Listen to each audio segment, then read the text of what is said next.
Hello, my name is Nina. Welcome to my channel, Inside the Mind of a Human Predator. In this video, I wanted to do something unorthodox and raise the question, are there any positive things, traits, actions that we can learn from a narcissist or a person who is high on narcissistic traits? This video comes with the usual set of caveats. I'm not a mental health professional, and the opinions expressed here are my personal opinions. So when I raise a question like that, obviously that question comes within very defined parameters. When we think about possible positive traits that someone who is narcissistic may have, that question is actually even hard to fathom for those who have recently dealt with the interpersonal carnage that these individuals inevitably leave behind them in their various types of relationships. So when we think about this question, we are not talking about that aspect of the way these people behave. So what I would like to propose is to have a look at two, well, let's call them traits, two types of actions that narcissistic personalities engage in, and they are reframing things in their favor regardless of what happens in their life. And the second trait aspect of behavior is relentlessness. Now, obviously, these people act sometimes almost compulsively, so they could be relentless, or they can reframe things in their favor when, let's say, they themselves had done something bad and they reframe it to blame their partner, spouse, child, family member, colleague, etc., etc. Obviously, I'm not talking about that. Let's come up with a very tangible, simple, real-life scenario. Let's talk about professional development. Let's say you have the necessary formal education, you have the professional background in a particular field, and you are looking for a new job, better paying job, but also something that you would enjoy more, a better quality of life. And you have sent out 30 resumes. You either haven't heard back for months, or it's rejection after rejection after rejection.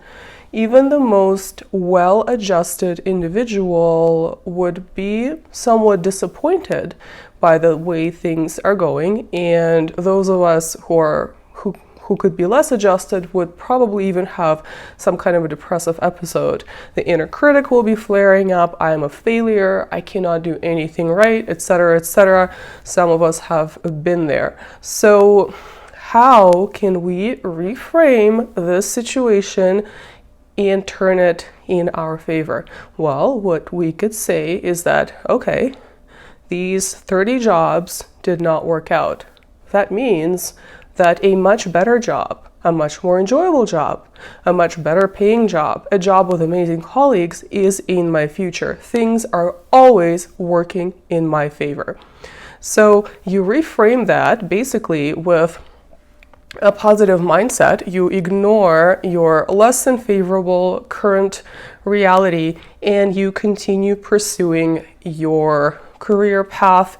Perhaps you do some other reasonable things like go to a career clinic, revamp your resume, look at what you're wearing to job interviews, talk to someone in an industry to get some tips. So you do all kinds of reasonable things that you would be doing anyway, but you ignore these failures. You ignore these setbacks. You reframe them to believe that things are always working in your favor. So as you can see, I'm obviously not arguing for manipulating, for lying on your resume, for causing interpersonal harm, which is of course what highly narcissistic people often do when they advance along their career paths, often but not necessarily always. And I'm not arguing that. I'm talking about taking very, very isolated actions and thinking, how can I learn from the way they operate? How can I apply this to my life? But of course, you as a neurotypical person would not be engaging in the types of interpersonal harm that the dysfunctional individuals to which I'm referring would be.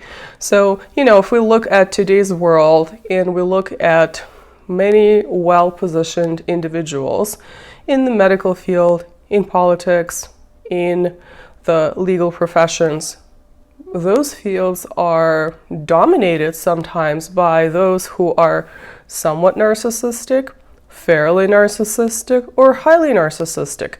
Now, very good arguments have been made that this is the case because we have a pretty poisonous general culture that promotes harmful aspects of narcissism, and that certainly is the case.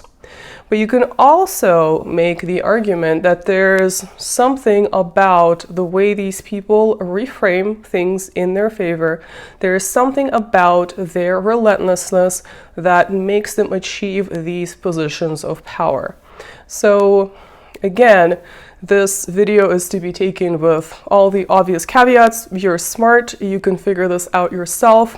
And I know it's not easy for those who have been harmed by those with narcissistic or psychopathic antisocial traits to think of them in a positive way, but if you take them in isolation and apply it to your life, it actually may work in your favor without harming others, while being reasonable, without acting impulsively, while setting reasonable goals, but basically ignoring the setbacks, ignoring the failures, and proceeding along the path that you have chosen for yourself. Hopefully this video was interesting. Please leave some comments and let me know, and I will see you soon. Thank you.